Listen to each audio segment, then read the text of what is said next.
Released backup quarterback Cody Kessler. Yesterday, he had been listed third on the depth chart behind Jarrett Stidham and Brian Hoyer.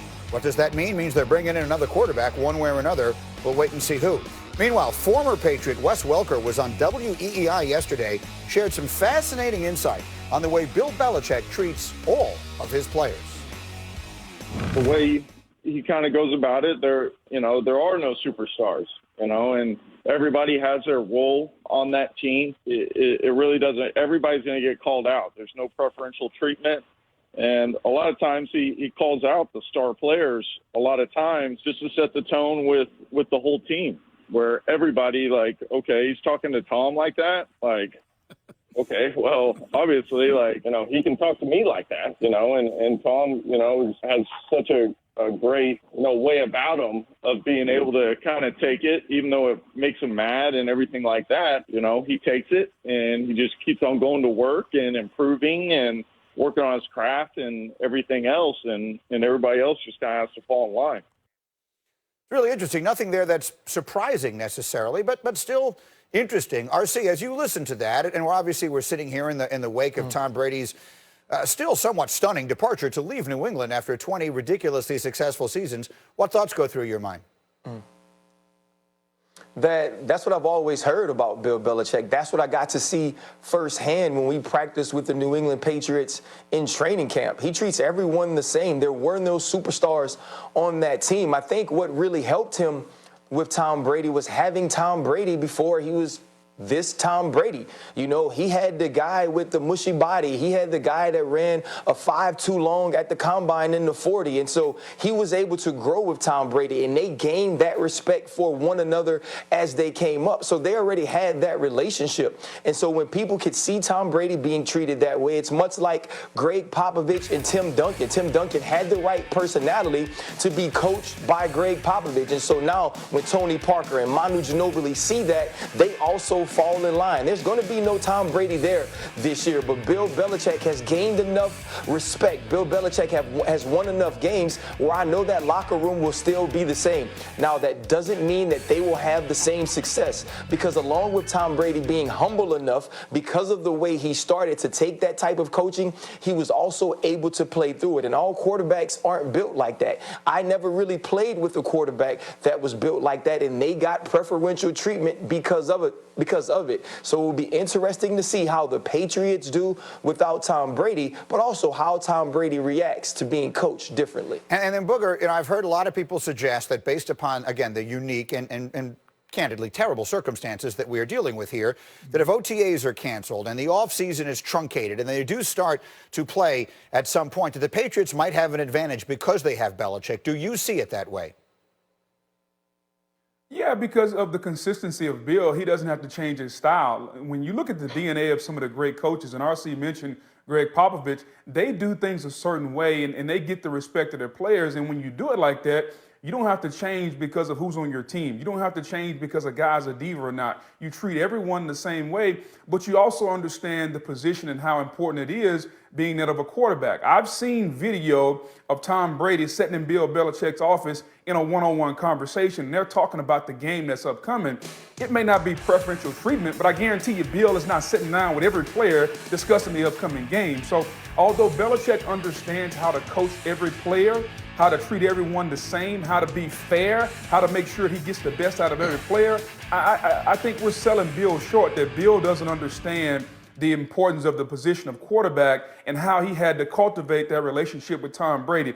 Bill's no dummy. Bill understands he had the greatest quarterback of all time, and I think he handled the relationship. And you also got to give kudos to Tom, because Tom allowed him to handle the relationship that way. It'll be interesting to see now if they really do go with Jarrett Stidham, a second-year player with practically no experience. He's thrown 4 passes in the NFL, how that works out. Quickly, RC, because we haven't had you in the last couple of weeks here, just Tom Brady to Tampa.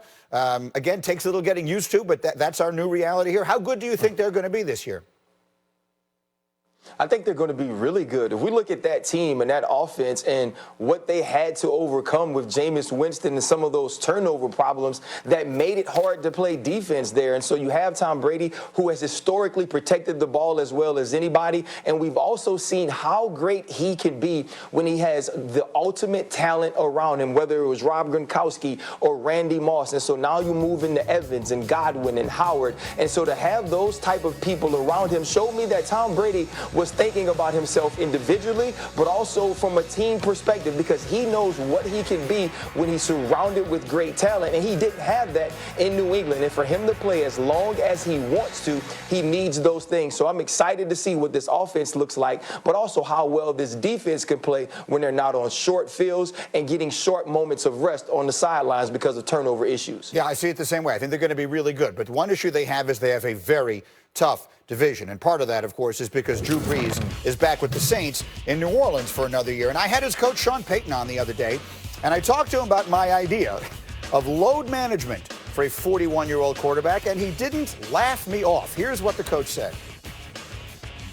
But I do think the topic that you're discussing relative to players like Drew or players like a Tom Brady is something that I think has a lot of merit to talking about. And then there's a few others that occasionally you'll come across, a veteran player that you're just trying to take a game off of them, a week off of them. I understand completely the question, and I think that's something that we've not had as much experience with. Not had much experience with is not the same thing as saying not something that we would consider. So, Booger, to be clear, what I'm talking about is not having him not throw on Wednesdays, which he doesn't, and not having a package of plays that Taysom Hill runs every week so he gets 2 series. That's not what I'm talking about. I'm talking about NBA load management, where we're going to designate a couple of games that Brees is not going to play. He's going to have the extra bye weeks to keep him fresh, and Hill becomes the quarterback. Booger McFarland, do you buy it? No, Green, I don't buy it. That goes against everything of this NFL culture that we grew up in and that we live in now. I think it's highly more likely what you'll see is the Saints load manage in game, meaning run the football more. When the New Orleans Saints have been successful, they run the football. It's a more balanced offense. It's not this pass-happy offense. To me, that's the easiest way you can load manage. I don't think you're going to get to a situation where Drew Brees is playing game 1, 2, 3, and then taking 4 and 5 off. You talk about rhythm, consistency, timing, and then also just how it looks with the other players on that team. The chemistry and the camaraderie of your teammates is important, especially at the quarterback position. So, Greeny, I know it sounds good, and we're trying to bring load management into football, but the best way the Saints can do it, run the football and allow Drew, instead of throwing it 35 to 40 times, maybe throw it 15 to 20 times a game, and to me, that's the easy way you do it. All right, no taker there. What do you think, RC? Greeny, who are you now, though? I feel like, and listen, it's probably been so long since I've been able to come to New York, I feel like you hated load management for basketball. I do. And you were a guy like, hey, even though there's 82 games, I don't want you to load manage. And now you want to load manage for football? That's not how it works, exactly. Greeny. Load management is not a thing that we are going to do. And of all people, I am shocked and appalled. This must be the dude that was standing on the Bulls documentary with the hair that was swooped over to the other side. 'Cause this isn't the Greeny I've known and I've grown to love. Listen, when you look at the New Orleans Saints, it actually makes sense.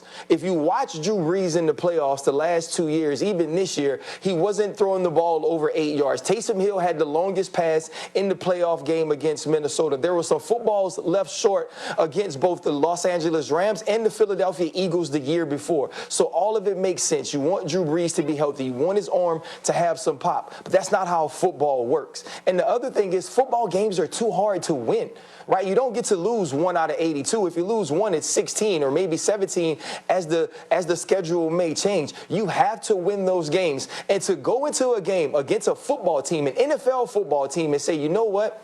I am going to purposely sit my franchise future Hall of Fame quarterback for this game. 1, because y'all don't matter, or 2, because we don't believe you're good enough to win, is something that just doesn't happen in this league. Because as we saw when they lost to Atlanta last year, or when Ryan Fitzpatrick goes down there and goes for over 40 points against New Orleans Saints to start a season 2 years ago, you have to be ready to win every week in this league, and you don't rest your future Hall of Famer. I can't see this happen, and I cannot believe that Greeny is suggesting this. If I could only say this in my defense, and this is a conversation we can have at greater length, another thing we don't typically do in football is have guys playing at the age of 43 or 41. So special provisions might have to be made for guys who are doing things that have literally never happened before. We'll continue this argument as we go. But right now I will tell you that tomorrow night,